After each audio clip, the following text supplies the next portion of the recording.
అందరికీ నమస్కారం. నేను Swarupa Putlapalli. Welcome to I dream. ఒకప్పుడు పెళ్ళంటే నూరేళ్ల పంట, కానీ ఇప్పుడు ఓ జంట మధ్య మంటగా మారుతోంది. పెళ్ళై ఏడాది రెండేళ్లు గడిచేలోగానే విడిపోతున్నారు. అసలు ఏఆర్ రెహమాన్ లాంటి వాళ్ళైతే 30 ఏళ్లు కలిసి ఉన్న తర్వాత విడాకులు తీసుకున్నారు. సమంత నాగ చైతన్య జంటలు కావచ్చు, ఇంకా మలయాళ సూపర్ స్టార్, అలాగే ఇంకా వేరే బాలా అనే వ్యక్తి అయితే అతను కూడా మలయాళ నటుడు. ఆయన 4వ పెళ్లి చేసుకున్నాడు. ఇలా 2వ పెళ్లి, 3వ పెళ్లిళ్ళు, ఒక్క పెళ్లి కూడా నిలుపుకోలేక పెళ్లిళ్ల మీద పెళ్లిళ్ళు జరుపుకుంటూ ఉన్నారు. ప్రస్తుతం నాతో పాటు వనజారావు క్విక్ మ్యారేజెస్ డైరెక్టర్ వరజారావు గారు ఉన్నారు. ఆ మేడంతో మాట్లాడి ఎందుకు ఇలా పెళ్లిళ్ళు పెటాకులు అవుతున్నాయి, 3 నాళ్ళ ముచ్చటగానే మిగిలిపోతున్నాయి అనేది తెలుసుకుందాం. మేడం నమస్తే. నమస్తే. మీరు ఎన్నో పెళ్లిళ్ళు చేశారు మేడం, ఎంతో మందిని ఆశీర్వదించి ఉంటారు. కానీ ఎందుకు మేడం చాలా జంటలు తొందరగా విడిపోతున్నాయి, చిన్న చిన్న పొరపచ్చాలకే జీవితాలను నాశనం చేసుకుంటున్నారు? కానీ అవి ఇన్ని సందర్భం అనేది ఒకటే అని ఉండదు కదమ్మా. వాళ్ళల్లో అనేక సందర్భాలు. మెయిన్లీ వచ్చి ఈగో ప్రాబ్లం. ఆ ఈగో ప్రాబ్లం భార్యాభర్త ఇద్దరు వర్క్ చేస్తున్నప్పుడు వాళ్ళకి ఏంటంటే ఈ మనీ దగ్గరకు వచ్చేటప్పటికి ఈగో ప్రాబ్లం, ఈగో క్లాషెస్ అనేది మొత్తం వస్తుంది. అంటే నువ్వు ఇంత పెట్టావు, నువ్వేం పెట్టట్లేదు, నువ్వు ఇంత పెట్టావు, నువ్వు ఇంత చేస్తున్నావు, నువ్వు ఇంత ఖర్చు పెడుతున్నావు. ఇలాంటి విషయాల్లో మాత్రం పిల్లలు ఉన్నా కూడా పిల్లల గురించి ఆలోచించరు, పట్టించుకోరు. వాళ్ళ మనస్తత్వం వాళ్ళకే, వాళ్ళదే, మాదే పాయింట్, మాది కరెక్టే అనేసి మాట్లాడుతూ ఉంటారు. మొన్న ఒక అతనికి ఏదో అమౌంట్ కట్టడానికి ఏదో మొత్తం 25 lakhs తీసుకొని ఆ వైఫ్ ఇచ్చిందంట. పాపం ఎవరిని అడిగి ఎక్కడిచ్చి తెచ్చిందో ఏదో ఆ బుక్ ఇచ్చి కట్టేసేయండి. అతను ఏదో ఒక దాన్ని ఏమో అంటారమ్మా, దానిలో పెట్టేశాడంటే మొత్తం మునిగిపోయింది. ఇప్పుడు ఈ మధ్య ఏదో వస్తున్నాయి కదమ్మా ట్రెండ్, స్టాక్ మార్కెట్ షేర్స్ ఏదో పెట్టేశాడు, అయిపోయి దానిలో పెట్టేసేటప్పటికి ఇంక గొడవలు వచ్చాయి. ఇప్పుడు విడిపోయే స్టేజ్కి వచ్చేసేసింది. ఏదైనా బాధ్యత లేదు, పట్టించుకోడు, ఏం లేదు. ఇచ్చిన అమౌంట్ కూడా ఇట్లా చేస్తున్నాడు, వచ్చిన జీతం అంతా ఇలా పెట్టేస్తున్నాడు, దానిలో పోగొట్టేస్తున్నాడు. ఏదో ఒక రోజు వచ్చేస్తుంది, అప్పుడు కార్లు బంగ్లాలు కొనుక్కుంటాంలే. అలా ఆశగా ఎదురు చూస్తాం, ఏదో వస్తుంది, ఏదో మనకు వస్తుంది, అప్పుడు మనం ఏదో కొనుక్కుంటాం అని కాకుండా ముందు జాగ్రత్తగా రూపాయి దాచుకున్నప్పుడు అది జాగ్రత్తగా పడుతుంది. అంతేగాని ఉన్నదన్నట్లు ఏదో అప్పలంగా మనకు ఒక చోటగా వచ్చేస్తుంది డబ్బులు అనే ఉద్దేశంతో పెట్టేస్తే అది ఏమైపోతుంది, సంసారం ఎలా గడుస్తుంది అది అమ్మాయికి తెలుస్తుంది. గృహిణి కాబట్టి అమ్మాయికి తెలుస్తుంది. అతను పట్టించుకోడు, ఆలోచించడు. అప్పటికి ఆ అమ్మాయి కూడా జాబ్ చేయాల్సి వస్తుంది, జాబ్ చేసుకుంటుంది కూడా. ఇప్పుడు ఏంటంటే ఇద్దరిలో కూడా కలహం అనేది నడుస్తుంది. అట్లా ఒక్కొక్కళ్ళది ఈ అమౌంట్స్ దగ్గర కానివ్వండి, లేకపోతే మా మదర్ని బాగా చూస్తున్నాం, నీ మదర్ని బాగా చూడట్లేదు అనేసి అత్తగాళ్ళది వచ్చేస్తుంది పాత్ర. వీళ్ళు ఏంటంటే వాళ్ళు మ్యారేజ్ చేసుకున్నారని హ్యాపీగా ఉంటారనేసి వాళ్ళు అనుకోరు. వాళ్ళు ఫోన్లు ఒకటి వచ్చేసాయి, సెల్ ఫోన్లు. ఏం తిన్నావు, ఏం పెట్టావు, ఏం చేసావు, ఇవన్నీ కూడా మాట్లాడుతూ ఉంటారు. ఇప్పుడు ఈ మధ్య ఒక అమ్మాయికి అయితే మ్యారేజ్ అయిన ఒక 3rd డేనే వాళ్ళ ఇంట్లో అత్తగారింట్లో సత్యనారాయణ వ్రతం చేస్తున్నారట. అప్పుడు ఆవిడ అన్నారంట, ఇవాళ బ్రేక్ఫాస్ట్ అది చేసుకోవద్దమ్మా, నువ్వు సత్యనారాయణ వ్రతంలో కూర్చోండి, తర్వాత మీరు బ్రేక్ఫాస్ట్ చేసుకోండి, ఈ లోపల కాఫీ తాగి కూర్చోండి అన్నారట. వాళ్ళ మదర్ ఫోన్ చేశారు, ఏం తిన్నావు బ్రేక్ఫాస్ట్లో అంటే, ఇంకా తినలేదమ్మా నేను అనేసి చెప్పాలి కదా, సత్యనారాయణ వ్రతంలో కూర్చోన్నాను, ఇంకా తినలేదమ్మా. అయ్య బాబోయ్, ఇంకా నేను తినలేదా, ఇంతవరకు నీకు 12 అవుతున్నా, నీకు బ్రేక్ఫాస్ట్ పెట్టలేదా అని ఏం చేసింది ఆవిడ? తిన్నగా పోలీస్ స్టేషన్ పోయి చెప్పేసింది, నా కూతుర్ని టార్చర్ పెడుతున్నారు, ఏం పెట్టలేదు నా కూతురికి తినడానికి కూడా, మా కూతురికి పొద్దున్న నుంచి మేము అన్ని సపరీలు చేస్తూ ఉండేవాళ్ళం, అంత బాగా పెంచిన కూతుర్ని అలా పెట్టారు అనేసి. ఇంకేముంది, అక్కడ పూజ జరుగుతున్నారు, వాళ్ళు వచ్చేసేసారు, అతన్ని తీసుకొని వెళ్ళిపోయారు, ఇలా చేస్తున్నారట మీరు అనేసి. వ్రతం అండి అందుకనే తినకూడదు అన్నారు అనేసి అంటే, ఆ వ్రతమా అవన్నీ మాకు లేవు, మా పద్ధతులు లేవు అనేసి మాట్లాడితే, పిల్లల్ని తల్లిదండ్రులు వీళ్ళను విడగొడుతున్నారా, కలిసేటట్టు చేస్తున్నారా అనేసి అర్థం కాలేదు. వీళ్ళ పాత్ర ఎందుకు? వాళ్ళని చదివించారు, వాళ్ళది ఏదైనా సమస్య ఉంటే వాళ్ళు సాల్వ్ చేసుకొని అన్నీ, ఇంకా వాళ్ళ వల్ల కాకపోతే అప్పుడు మీరు ఆలోచించుకోండి. కానీ మీరు వెంటనే మీరు దుందుడుగా దూకేసేసి మీరు ఇలా పెట్టేసి అది విడిపోయారులేండి. తర్వాత ఇట్లా చేసుకొని మీరు ఇది చేయడం ఎందుకు? చిన్న విషయాన్ని కూడా, దీనిలో ఏముంది, వడ్ల గింజలో బీపీ గింజ అంత లేదు, చాలా అతి చిన్న విషయం. భార్యాభర్తల కలహం అంటే అద్దంపై ఆవగింజలాగా ఉండాలి, కానీ గుండె మీద గుదిబండలాగా కూర్చోకూడదు. అది సింపుల్ ఇష్యూని ఇలా పెద్ద చేసేస్తున్నారు. అందువల్ల దీనిలో చేసేదంతా పెద్దవాళ్ళ పాత్రే.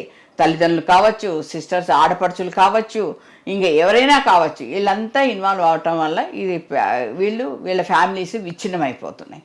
అందువల్ల వీళ్ళు తగు జాగ్రత్తలు అమ్మాయి అబ్బాయి కూడా. ఎందుకంటే ఏదైనా చెప్పుడు మాటలు రుచికరమే అంటారు పెద్దవాళ్ళు. అలా కాకుండా వీళ్ళు సాల్వ్ చేసుకొని 10 మందికి చెప్పుకొని వాళ్ళు అబాస్పాలు కాకుండా వీళ్ళు హ్యాపీగా ఉంటే, ఏదైనా గుట్టుగా ఉంటే ఆ సంసారం చాలా చక్కగా ఉంటుంది. అంతేగాని అంతా బట్టబయలు చేసుకుంటే ఇలా అల్లరి పాలవడం మాత్రం ఖాయం. మీరన్నది కరెక్టే మేడం. ఒక జంట విడిపోవడానికి అత్తింటి వాళ్ళ పాత్ర చాలా ఎక్కువగా ఉంటుంది అని. అయితే దాంతోపాటు ఈ రోజుల్లో మూడో వ్యక్తి ప్రమేయం అనేది కూడా అటు సెలబ్రిటీ కపుల్ నుంచి సామాన్యుల వరకు కూడా ఎక్కువగా కనిపిస్తుంది. అంటే ఇల్లిసిట్ అఫైర్స్ కావచ్చు, ఇలాంటివి ఆడవాళ్ళకి మగవాళ్ళకి. దీన్ని ఎలా చూడాలి? టెక్నాలజీ మనల్ని ఇలా మార్చేస్తుంది అంటారా? లేదు, మనం మారిపోతున్నాం, మనం దిగజారిపోతున్నాం. టెక్నాలజీ మార్చట్లేదు. మనం ఏంటంటే లేనిపోని రంగులకి బేసిజాలకి బలైపోతున్నాం. అంతేగాని ఇప్పుడు అత్తింటి వాళ్ళనే నేను బ్లేమ్ చేయను, ఆ పుట్టింటి వాళ్ళు కూడా చేస్తున్నారు. ఈ పుట్టింటి వాళ్ళు కూడా కూతుర్ని అత్తింటికి పంపించగానే ఒక్కసారిగా ప్రేమ పెళ్ళికి పోతుంది. ఈ గంటకు ఫోన్ చేస్తారు, ఏం చేస్తున్నావు, ఏం పడుతున్నావు, ఈరోజు ఇంకో వారం రోజుల్లో నీ బర్త్డే వస్తుంది కదా, మీ ఆయన ఏమి ఇస్తున్నాడు, ఇవన్నీ ఎందుకు ఎక్కించడం ఎందుకు? వాళ్ళు ఇచ్చేది ఇస్తారు, ఇచ్చేది ఏమో హ్యాపీగా ఉండేది చూసుకోవాలి కదా. ఏం గిఫ్ట్లు ఇచ్చారు, ఏం సినిమాలు చూసారు, ఇవన్నీ కూడా అడుగుతూనే ఉంటారు. ఇలాంటి వాటిల్లో ఈ పుల్ల విరుపు మాటల్లోనే జీవితాలు విచ్ఛిన్నమైపోతున్నాయి. ప్రతి ఒక్కళ్ళు కూడా జాగ్రత్త పడాల్సింది ఏంటంటే, పొరపాటున మాత్రం ఎవరు చెప్పుడు మాటలు వినకండి. మీ హ్యాపీనెస్ మీరు చూసుకోండి, మీ గురించి మీరు ఆలోచించుకోండి, మీ బిడ్డల గురించి ఆలోచించుకోండి. వాళ్ళు అది ఇచ్చారు, వీళ్ళు ఇది ఇవ్వలేదు, మా అక్కకి ఇది ఇచ్చారు, మా చెల్లికి ఇది ఇచ్చారు, నాకేమి ఇవ్వలేదు, ఇలాంటివి వద్దు. ఏదో అంటారు చూడండి, పొత్తు కుదిరితే పూరి గుడిసైనా చాలు అనేసి, అలా ఉండాలి కలిసిమెలిసి అంటే జీవితం. అది నా పెళ్లి విడాకులు అనేది ఆ జంటకు సంబంధించిన విషయం కావచ్చు, కానీ మరి పిల్లల సంగతి ఏంటి మేడం? విడిపోయిన తర్వాత ఈగో ఫీలింగ్స్, ఇంకో గృహహింసతోనో విడిపోయిన తర్వాత పిల్లల భారం అంతా కూడా మళ్ళీ మహిళల మీదే పడుతుంది. ఒంటి చేత్తో ఆ పిల్లల్ని పోషించాల్సిన పరిస్థితులు కూడా వస్తున్నాయి. ఏం చేయాలి మహిళలు? అదొకటి బాధకరం అంతే. వాళ్ళ అబ్బాయిలేమో రెడీగా వచ్చేస్తుంటారు, పెళ్ళిళ్ళ కోసం వస్తుంటారు. కానీ అమ్మాయిలు కూడా కొంతమంది వస్తారు, కానీ ఈ వెనకాల ఇష్యూస్ ఉండేటప్పటికీ, ఈ చిల్డ్రన్ ఉండేటప్పటికి అమ్మాయిల్ని చేసుకోవడానికి ముందుకు రారు.